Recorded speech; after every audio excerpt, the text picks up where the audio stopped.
Hello class. Welcome back बच्चों। लो प्यारे बच्चों, स्टार्ट कर रहे हैं नया लेक्चर। तो सबसे पहले आज एक छोटा सा 9 क्वेश्चन का टेस्ट ले रहे हैं। सब 1 मार्क क्वेश्चन है। ठीक है जी। आपने बेटा मिडल पेपर निकालना है, उस पर आंसर लिखकर छोड़ देना। जैसे ही 9 खत्म होंगे मेरे को दे देना शीट एक बार। ठीक है जी। फिर करेंगे डिस्कस। फटाफट से मेडल पेपर निकाल लो। मेडल पेपर की भी करती है, एक हाफ पेपर निकाल लो बस। जल्दी से हाफ पेपर निकाल लो। नहीं नहीं बाबू, सबसे पहले बिल्कुल चुप हो जाओ। बहुत है।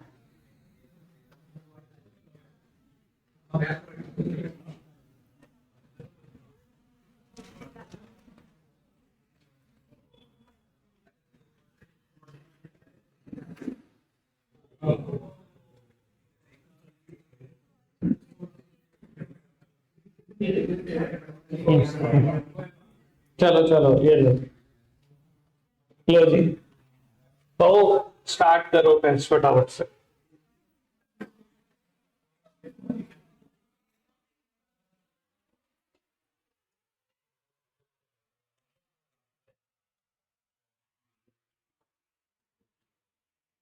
मार्क कर लिया। लो जी।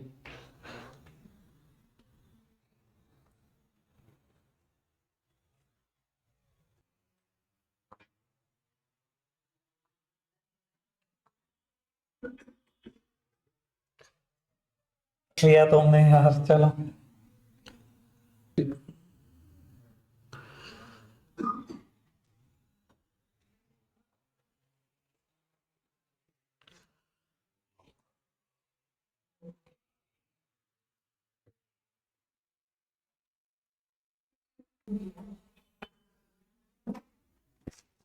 चलो डन।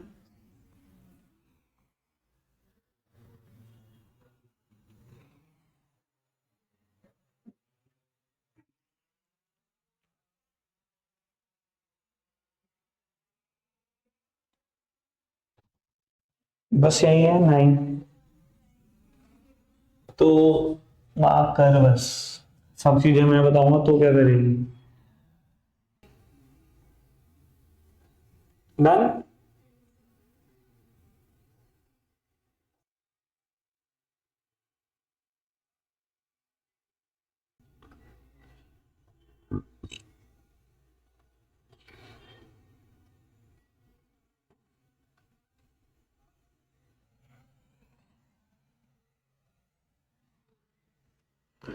चलो जी, तो वो डिस्कस करें आंसर। अगर आपने कर दिया, एक काम कर दो, शीट चेंज कर लो पड़ोसी से।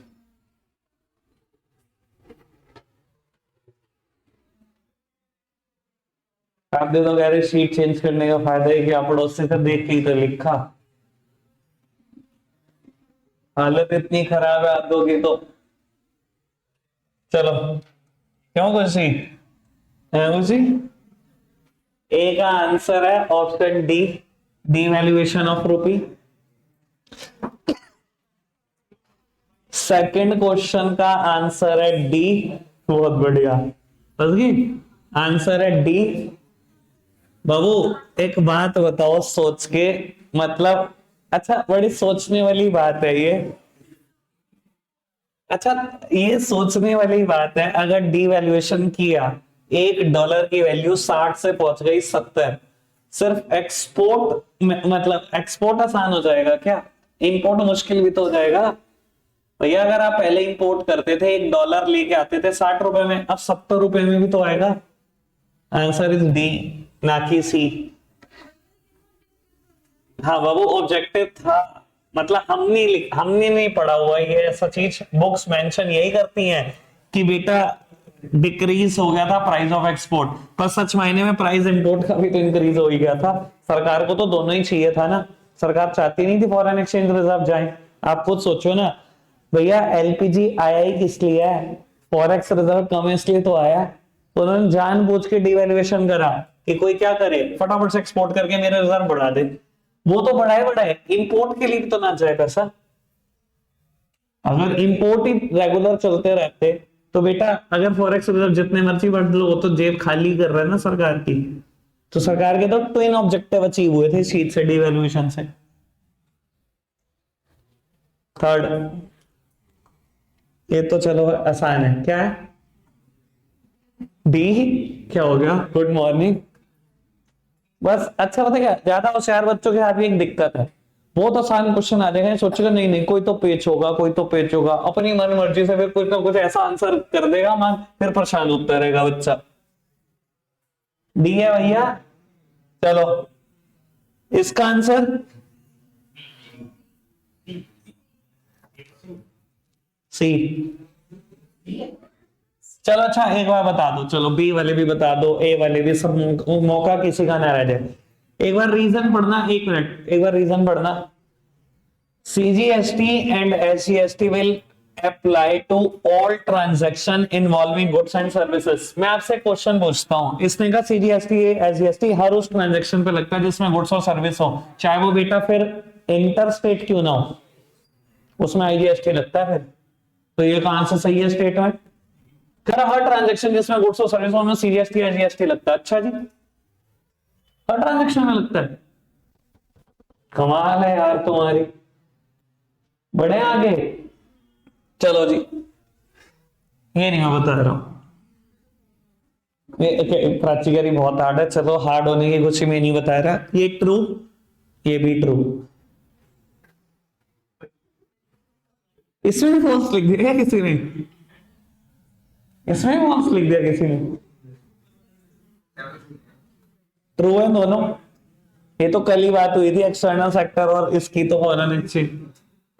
चलो 8th one, dash are the elements of financial sector of the economy. बाबू फाइनेंशियल सेक्टर के एलिमेंट तो बता दो।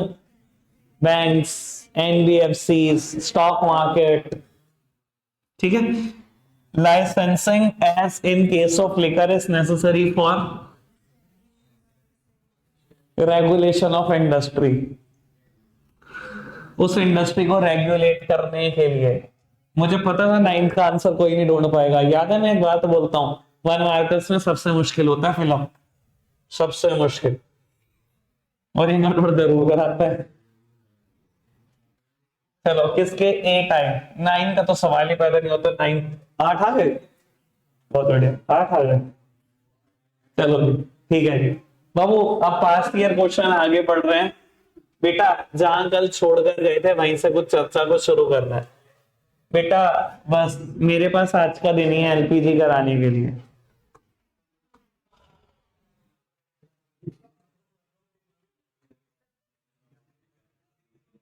लो है, हाँ बाबू मेरी तरफ देखना। बाबू कल ये क्वेश्चन पढ़कर गए थे लास्ट में हम, ठीक है ना, क्या इकोनॉमिक रिफॉर्म से कोई सोशल जस्टिस का या सोशल वेलफेयर का लेना देना है कि नहीं? याद होगा कल वाली बात। बाबू ये तो कल कर लिया था, बस अब आगे स्टार्ट कर रहे हैं। ऑल्दो मेरे को जरूरत नहीं थी इसको रीड कराने की, एक स्पेशल वजह से मैं इसको रीड कराऊंगा बेटा। फिस्कल रिफॉर्म के बारे में डिस्कशन कर रहे हैं, मेरी तरफ देखना। बाबू लिबरलाइजेशन में 5 हेडिंग पढ़ी है, जिसमें फिस्कल रिफॉर्म 3rd हेडिंग थी। फिस्कल रिफॉर्म का लेना देना सरकार के एक्सपेंडिचर और इनकम के साथ होता है, और वहां बेटा इनकम की बात कर रहे थे, जिसमें स्पेसिफिकली हम टैक्सेस की बात कर रहे थे। हम बात कर रहे थे कि पहले इनकम टैक्स बहुत ही मुश्किल था, तो इवेसिव भी था, जितना कॉम्प्लेक्स होता है उतना इवेसिव होता है। कभी कभी बेटा मैक्सिमम टैक्स रेट का स्लैब आपने पढ़ा तो 50% तक थी, मैंने आपसे डिस्कस भी किया था। बाद में सरकार ने इसको रिड्यूस करके बेटा 30% कर दिया था, साथ ही साथ only direct tax left in India is income tax. ऐसे फिर बेटा हमने बातें GST पे भी की थी कि इनडायरेक्ट टैक्सेस देखो तो लगभग खत्म हो चुके हैं सारे बेटा। फिर मेनली तो बेटा GST रहता है, थोड़ा बहुत प्रोडक्ट पे एक्साइज लगती है आज की तारीख में, थोड़े बहुत प्रोडक्ट है वो लिकर और वो बेटा पेट्रोल रिलेटेड प्रोडक्ट पर। अदरवाइज बेटा कहीं और कोई इनडायरेक्ट टैक्स बचा नहीं है, 17 टैक्सेस खत्म हो गए। ये बात कर रहे हैं बाबू। इसने क्या किया फिस्कल रिफॉर्म में ना, सिर्फ इनकम को नहीं टारगेट किया। इनकम के बारे में तो जो हमने पढ़ा हुआ है वो तो इसने बोला ही बोला, इसने ना 1-2 पॉइंट खर्चों पे भी लिख दिए सरकार के, इस वजह से मैं पढ़वाना चाह रहा हूं आपको, ठीक है। पढ़ना जरा 1 मिनट, ठीक ठाक आंसर लिखा हुआ है। ये तो आपने भी पढ़ा है, पढ़ना फटाफट से।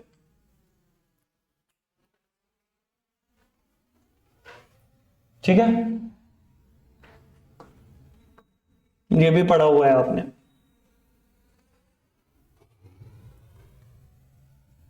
ये दोनों काम की बातें, ये पढ़ना।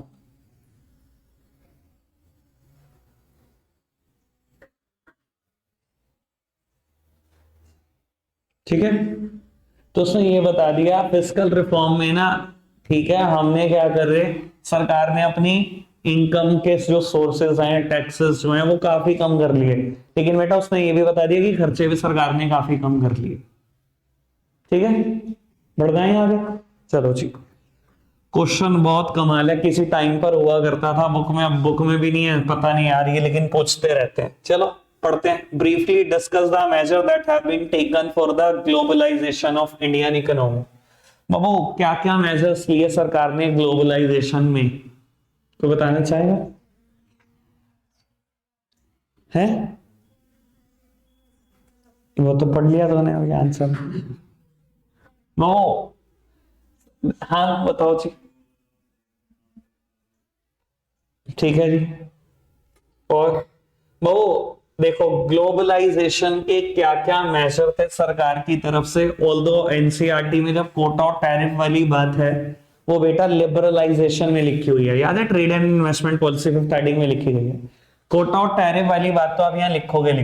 सरकार ने कोटा खत्म कर दिया और टैरिफ रिड्यूस कर दिए ग्रेटर एक्सटेंट तक। दो बातें। तीसरी बात जो इसने अभी बोली बेटा, ग्लोबलाइजेशन की वजह से एक तीसरा सबसे अच्छा काम पता क्या हुआ, एफडीआई लिमिट बढ़कर 51% हो गई। फॉरेन डायरेक्ट इन्वेस्टमेंट अलाउ कर दी इंडिया ने, उसकी लिमिट बढ़ा दी। बेटा अगर सरकार ने किसी भी चीज की लिमिट स्पेसिफाई नहीं करी तो एफडीआई 51% तो अलाउड था हर इंडस्ट्री में। ठीक है जी, तीन बातें। और वो लिबरल फॉरेन ट्रेड पॉलिसी, मेरी तरफ देखना, ये हेडिंग जरूर लिखनी है, लिबरल फॉरेन ट्रेड पॉलिसी। बाबू पहले क्या होता था, जब भी आप किसी देश के साथ फॉरेन ट्रेड पॉलिसी पे सहमति बनाते थे ना, तो बेटा बहुत शॉर्टर टाइम के लिए फॉरेन ट्रेड पॉलिसी को साइन करते थे, और वो फॉरेन ट्रेड पॉलिसी कहीं ना कहीं स्ट्रिक्ट होती थी। 1 साल के लिए साइन कर रहे हैं बस, और स्ट्रिक्ट है। अब बेटा ग्लोबलाइजेशन के बाद फॉरेन ट्रेड पॉलिसी बड़ी रिलैक्स्ड है, ठीक है ना, हर देश के साथ साइन कर रहे हैं, और बेटा for longer period of time, 20-20 साल तक नहीं पूछ रहे उसको। ठीक है, 4 बातें। 5वीं बात सबसे काम की बात, पार्शियल कन्वर्टेबिलिटी। बेटा पार्शियल कन्वर्टेबिलिटी का ऑल्दो ये मतलब इतना अच्छे से क्लियर नहीं कर पाती बुक में, और अच्छे से क्लियर कर दूंगा, पढ़ना है पहले लेकिन आपको। Increase in equity limit of foreign investment, ये एफडीआई वाली बात। पार्शियल कन्वर्टेबिलिटी भी पढ़वाऊंगा आपको। Liberal foreign trade policy, reduction in tariff, और ये बेटा कोटास की बात आ गई, क्वांटिटेटिव रेस्ट्रिक्शन की बात। पहले इनका पढ़ लो, पार्शियल कन्वर्टेबिलिटी, फिर मैं अपना समझाता हूं। इनका पढ़ना,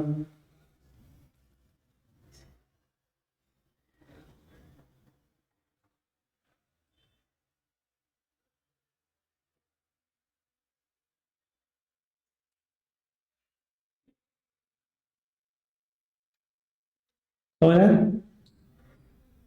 क्या, मैं बताता हूं बेटा। ऑल्दो अभी मेरे को ये नहीं पता कि आपको करंट अकाउंट ट्रांजैक्शन और कैपिटल अकाउंट ट्रांजैक्शन याद है कि नहीं, बैलेंस ऑफ पेमेंट की याद है तो ठीक बात, नहीं तो बेटा अगला चैप्टर मेरा वही है।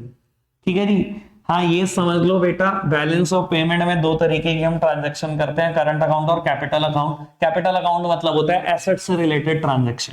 नहीं तो देखो प्लीज बाबू, अगर आप कोई करंट अकाउंट ट्रांजैक्शन कर रहे हो तो आप क्या कर सकते हो बेटा, मार्केट रेट जो भी चल रहा है फॉरेक्स का, उस रेट पे बेटा क्या करो, जितनी मर्जी करेंसी खरीद लो, जितना मर्जी इंपोर्ट कर लो, कोई रोकेगा नहीं आपको।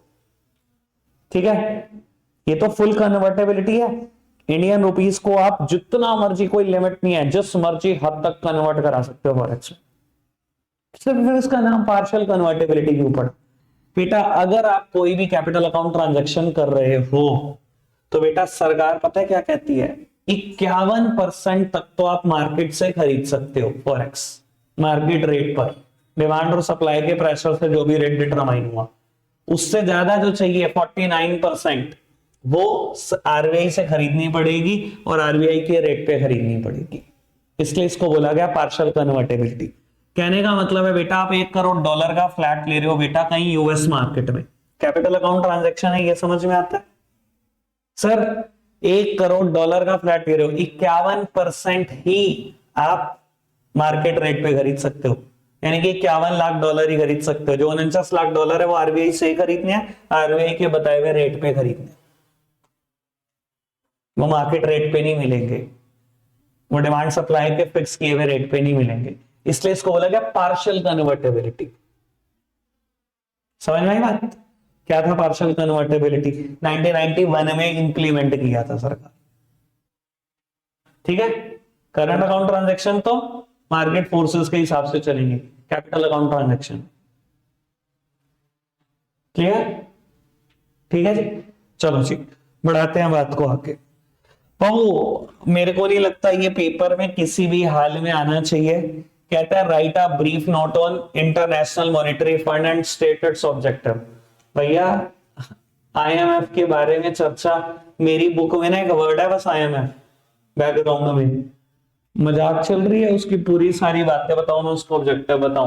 हाँ माड़ा वक्त तो मुझे नहीं पता क्या आ सकता है, मैंने एक बार लिख दिया कि पेपर में पढ़ के चले जाना। सेम बात अगली बात इसने वर्ल्ड बैंक पे भी लिखवाई हुई है, जबरदस्ती एक एक वर्ड है ऐसी तैसी की हुई है। चलो जी, लो जी ये भी पढ़ो। Why is it necessary to become a member of WTO? ठीक है ना, बल्कि इस क्वेश्चन को ना थोड़ा सा चेंज होना चाहिए, मुझे लगता है कि ये क्वेश्चन ऐसे होना ही नहीं चाहिए जैसे ये लिखा हुआ। इस क्वेश्चन को तो ये होना चाहिए कि अगर WTO के आप मेंबर बनते हो तो क्या क्या फैसिलिटी आप अवेल करते हो, या क्या क्या रेस्ट्रिक्शन आपके ऊपर लगती हैं, ऐसा होना चाहिए इस क्वेश्चन को। ये क्वेश्चन ऐसे नहीं होना चाहिए why is it necessary to become a member of WTO। अगर आप ये कहोगे तो बेटा it is not necessary to become a member of WTO, ये क्या बात हुई? आज भी बेटा दुनिया में 30 कंट्री WTO की मेंबर नहीं है, 30 से ज्यादा, उम्र तो नहीं रही वो भी, ठीक है ना जी। चलो ये तो बात है कि WTO का मेंबर बनने के बाद आपके ऊपर क्या रेस्ट्रिक्शन लग जाती है बेटा, या आप क्या फैसिलिटीज अवेल कर पाते हो, ठीक है जी। तो मेरी तरफ देखना। अच्छा WTO का मेंबर बन गए, कभी टैरिफ नॉन टैरिफ बैरियर का इस्तेमाल कर पाओगे? थोड़ा बताओ, कोई रेस्ट्रिक्शन लगा पाओगे दूसरे कंट्री के ऊपर की तो इंपोर्ट एक्सपोर्ट नहीं कर सकता हमारी कंट्री में, या हमारी कंट्री का कोई मेंबर ऐसे इंपोर्ट नहीं करेगा, ऐसी कोई रेस्ट्रिक्शन लगा पाओगे? सर नहीं लगा पाओगे। और WTO का मेंबर बनने से एक फैसिलिटी मिल जाती है, आपको पता है WTO की मेंबर कंट्रीज को क्या बोलते हैं? यार तो क्या बताऊं मैं, वो MFN बोलते हैं, कभी सुना नहीं है? बच्चे का भी सुना बस, 11th क्लास में आती है टर्म, पता नहीं क्या होगा तुम्हारे को। कैरी 11 तो करी, ओ यार मैं भूल गया। लो लो 10th के बाद आए हैं सीधा। लो बेटा WTO की मेंबर कंट्रीज को बोलते हैं MFN कंट्रीज। MFN का मतलब क्या होता है बेटा? Most favoured Nations. क्या बोलते हैं बेटा? Most favoured nation. बेटा WTO का मेंबर बन जाने से आप MFN कंट्री बन जाते हो, और MFN कंट्री बनने का ना एक बहुत बढ़िया फायदा है, मेरी तरफ देखना प्लीज, तभी मैं बता पाऊंगा फायदा। तो अगर आप किसी भी देश का कस्टम एक्ट उठाकर देख लो तो होता पता है क्या है? कस्टम एक्ट में दो दो टैक्स रेट लिखे होते हैं हर प्रोडक्ट हर सर्विस के सामने। मान लो ऐसा लिखा गया है बेटा किसी देश के बेटा कस्टम एक्ट में टेलीकम्युनिकेशन सर्विसेज, और बेटा यहां पर दो टैक्स रेट लिखे होंगे, स्टैंडर्ड टैक्स रेट और बेटा प्रेफरेंशियल टैक्स रेट। यहां लिखा गया 20%, यहां लिखा गया मान लो कुछ भी समझ लो 18%। यहां लिखा हुआ है बेटा प्रोडक्ट का नाम मोबाइल फोन, बाबू यहां लिखा है 20%, यहां लिखा है 16%। बाबू अगर बेटा आपने ये प्रोडक्ट इंपोर्ट किया किसी कंट्री से, तो बेटा जो कंट्री कस्टम ड्यूटी लगा रही है, जो कंट्री इंपोर्ट ड्यूटी चार्ज कर रही है, वो ये देखती है क्या ये जो प्रोडक्ट आ रहा है क्या WTO की मेंबर कंट्री से आ रहा है, यानी कि क्या ये MFN कंट्री से आ रहा है। अगर वो MFN कंट्री से आ रहा होता है तो हमेशा बेटा जो इंपोर्ट ड्यूटी लगती है वो प्रेफरेंशियल लगती है, अदरवाइज बेटा क्या लगेगी आपके ऊपर? स्टैंडर्ड टैक्स रेट लगेगी। तो WTO का मेंबर बन जाने से ये एक फैसिलिटी मिल जाती है हर देश में। समझ में आती है बेटा बात? तो ये वैसे आपकी नॉलेज के लिए आता हूँ, कभी कभी कैसे कैसी चीजें काम आती हैं सोच भी नहीं सकते आप। 11th क्लास में पढ़ाता हूँ मैं ये बातें MFN। तो एक दिन बैठे हुए केबीसी देख रहे थे, मेरी मेरी फैमिली में भी बैठा हुआ था। तो ये क्वेश्चन आया, WTO की मेंबर कंट्रीज को क्या बोलते हैं, 3,20,000 क्वेश्चन, ऑप्शन भी नहीं, MFN है तो इसका आंसर। क्या पता बाबू आपके साथ केबीसी में कभी ऐसा हो जाए। ठीक है जी, चलो, मतलब बोर्ड के पेपर में ऐसा हो जाए। हाँ यार, ये इंपॉर्टेंट बात है। वो तो लाइफ लाइन के सारे पहुंच ही जाओगे, 3-4 होती हैं। चलो, कहता है how how is how is RBI controlling the commercial bank. बेटा कुछ नहीं, क्वांटिटेटिव और क्वालिटेटिव मेजर्स हमने पढ़े हैं, ठीक है ना। याद होगा आपको, एक्सेस डिमांड और डेफिशिएंट डिमांड में पढ़े हैं। नहीं वहां पर पढ़े तब भी बेटा मनी एंड बैंकिंग में दोबारा आएंगे वो फंक्शन। वैसे तो हमने वहां पर पढ़े हैं, वही सब इसने लिखे हुए हैं, वो बैंक रेट, वो रेपो रेट, ठीक है ना, वही CRR SLR, सारी बातें वही हैं। इसलिए बेटा मार्जिन रिक्वायरमेंट, क्रेडिट राशनिंग मैंने सब छोड़ दिया। ठीक है, चलो जी, नेक्स्ट वन, बढ़िया question. Distinguish between the following, तीन चीजें इनमें डिफरेंस बताने, स्ट्रेटेजिक और माइनॉरिटी सेल्स। ठीक है ना जी, वैसे आपको नाम से पता नहीं ध्यान आ रहा कि नहीं आ रहा, ठीक है ना, पर आपने पढ़ा है। बाबू आपको याद है प्राइवेटाइजेशन करने के दो तरीके होते थे। आउटराइट सेल को ही बेटा ये बोलते हैं स्ट्रेटेजिक सेल, और माइनॉरिटी सेल बेटा जिसमें आप धीरे धीरे करके शेयर बेचते रहते हो, जैसे मैंने एग्जांपल दिया था LIC और IRCTC का। ठीक है जी, अभी पढ़ोगे तो बिल्कुल 100% क्लियर हो जाएगा। बाइलेटरल और मल्टीलेटरल याद है? बताओ क्या था बाबू? अगर कोई ट्रेड एग्रीमेंट हो रहा है दो कंट्रीज के बीच में तो उसे हम बोलते हैं बाइलेटरल ट्रेड एग्रीमेंट। और बेटा मल्टीलेटरल मतलब मल्टीपल कंट्रीज के बीच में हो रहा है। बाबू अगर दो कंट्रीज आपस में ट्रेड कर रही हैं या कोई ट्रेड एग्रीमेंट कर रही हैं, इससे दो कंट्रीज का कोऑपरेशन बढ़ता है। और बेटा मल्टीलेटरल से ग्लोबलाइजेशन इज एनकरेज्ड, याद हो तो बताया हुआ बैच में। वो टैरिफ और नॉन टैरिफ बैरियर, चलो ये क्लियर ही है आपको, ठीक है ना। ये टैक्स रेट है, इंपोर्ट पे रेस्ट्रिक्शन लगाना टैक्स रेट से, इंपोर्ट पे रेस्ट्रिक्शन लगाना अदर देन टैक्स रेट, ठीक है ना। इस it may be quantitative restriction, it may be subsidies, ठीक है ना जी। अब वो पढ़ देते हैं एक बार, सबका सभी पढ़ देते हैं, पढ़ना strategic sale versus minority sales फटाफट से।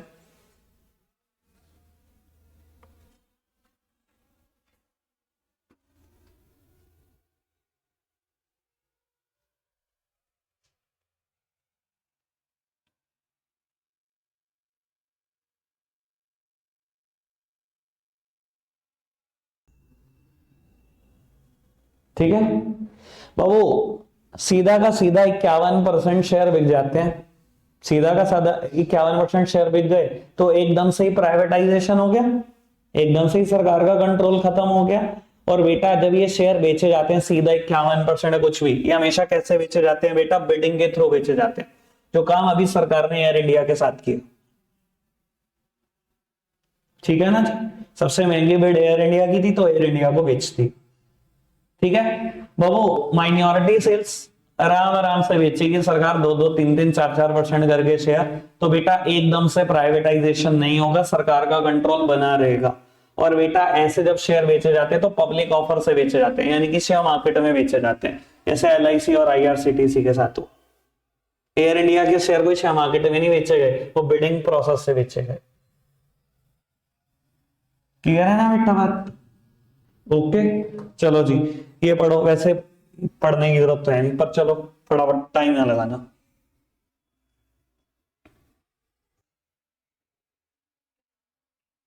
2-1 1-2 करूं? चलो फटाफट से।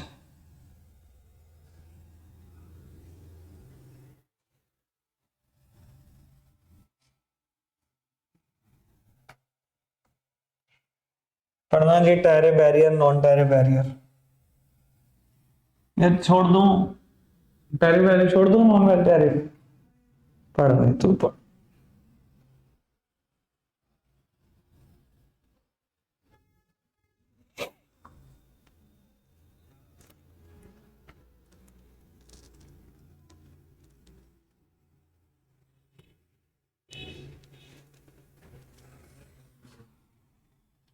पढ़ो भाई पढ़ो, आप पढ़ो, पढ़ लो एक सेकंड। चलो, ओ टैरिफ बैरियर में लिखा गया है, टैरिफ बैरियर थोड़े ज्यादा एक्सप्लिसिट होते हैं। एक्सप्लिसिट मतलब थोड़े ज्यादा क्लियर होते हैं बाबू, इन्हें छुप नहीं सकते। सरकार ने कह दिया टैक्स रेट पहले 20% था, मैं 40% कर रही हूँ सर, एकदम क्लियरली विजिबल हो। जबकि नॉन टैरिफ बैरियर छुपाए जा सकते हैं, जैसे कि सब्सिडीज कितना छुप जाती है भैया। डेवलप्ड कंट्री अपने देश के सिटीजन्स को सब्सिडी दे रही है किसी प्रोडक्ट की मैन्युफैक्चरिंग पे, सर ये WTO के लिए भी बहुत मुश्किल होगा पता लगाना कि सब्सिडी कैसे दे रही है, ठीक है ना। तो ये ज्यादा एक्सप्लिसिट होते हैं बेटा, ज्यादा क्लियरली विजिबल हो जाते हैं, ठीक है जी। चलो जी, मुझे लग रहा है कि शायद लास्ट क्वेश्चन है, इसके बाद एक सेकंड में देख लूंगा, मुझे लगता नहीं है इसके बाद कोई क्वेश्चन है। नहीं ये नहीं है, बस नहीं है, और कुछ नहीं है।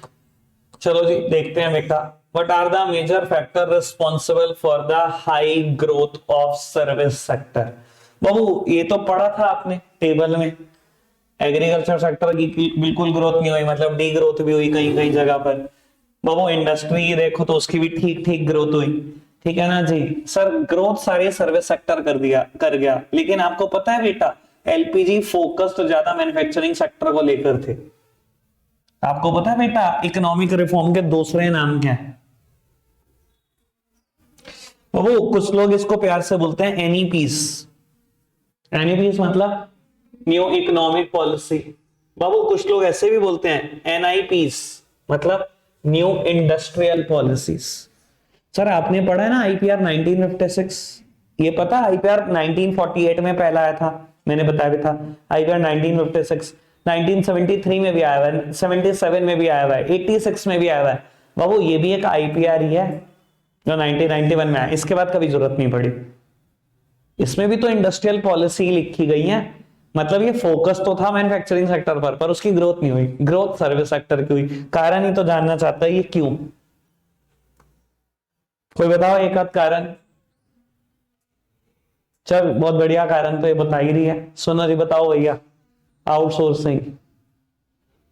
बेटा गवर्नमेंट के वजह से कह लो ऐसा हुआ, बेटा गवर्नमेंट ने अपनी पॉलिसी भी इतनी रिलैक्स कर दी, और बेटा इकोनॉमी में कह लो स्ट्रक्चरल चेंजेस भी ऐसे हो गए कि इंडिया आउटसोर्सिंग हब बन गया। आउटसोर्सिंग हब बन गया तो बेटा सर्विस सेक्टर ने वैसे ही ग्रोथ कर ली। एक पॉइंट हुआ लेकिन ये अभी। दूसरा बहुत बढ़िया बोल रहा था कोई बच्चा भी, मुझे लगा वो बहुत बढ़िया फैक्टर। बाबू उस टाइम पर ही ना 2000 के आसपास IT रेवोल्यूशन हुआ, ठीक है ना बेटा। कोई ऐसी सर्विसेज नहीं है आज की तारीख में या उस टाइम पे जो बेटा बिना कंप्यूटर के हो सकती हो। आप देखोगे ज्यादातर सर्विसेज का लेना देना बेटा कंप्यूटर के साथ ही शुरू होता है, और उसी टाइम IT रेवोल्यूशन हुआ तो कहीं ना कहीं बेटा सर्विस सेक्टर को एक बहुत बड़ा बूस्ट मिल गया। कोई भी सर्विस सोचो आप, कहीं ना कहीं आप देखोगे यार इनडायरेक्टली इसका लेना देना निकल ही जाता है बेटा कहीं ना कहीं कंप्यूटर से। कोई भी सर्विस देख लो आप। प्राइवेटाइजेशन कैसे, तो सर्विस का कैसे ले, तो कंपटीशन तो फिर एग्रीकल्चर में भी बड़ा कंपटीशन। सारे सारे सर्विस में आ गए, मैन्युफैक्चरिंग में नहीं गए। क्या कहना,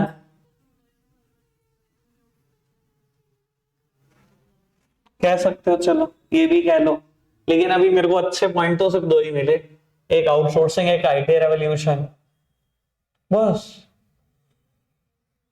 और भी होंगे 4 नंबर में तो कम से कम, बताओ। यार कैसी बातें करती है ये। हाँ ठीक है, ग्रोथ ऑफ सेकेंडरी सेक्टर को एक्सप्लेन तो करो ज्वेल, क्या लिखेगा इसमें।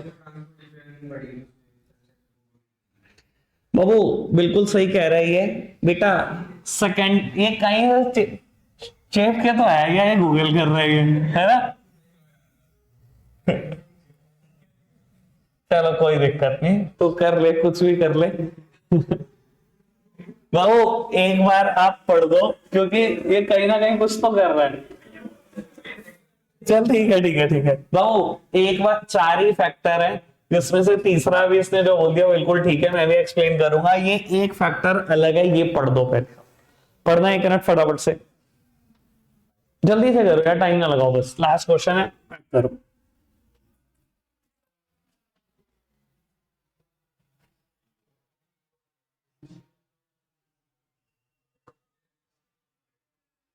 आउटसोर्सिंग वाली बात,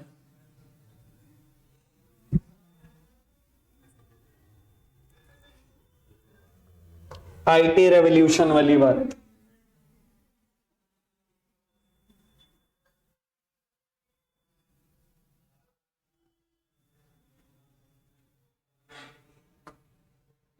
ग्रोथ ऑफ सेकेंडरी सेक्टर लिख सकते हो, हेडिंग का नाम, बुक में कुछ भी लिखा हो, बाद में एक्सप्लेन मैन्युफैक्चरिंग इंडस्ट्री को ही किया है।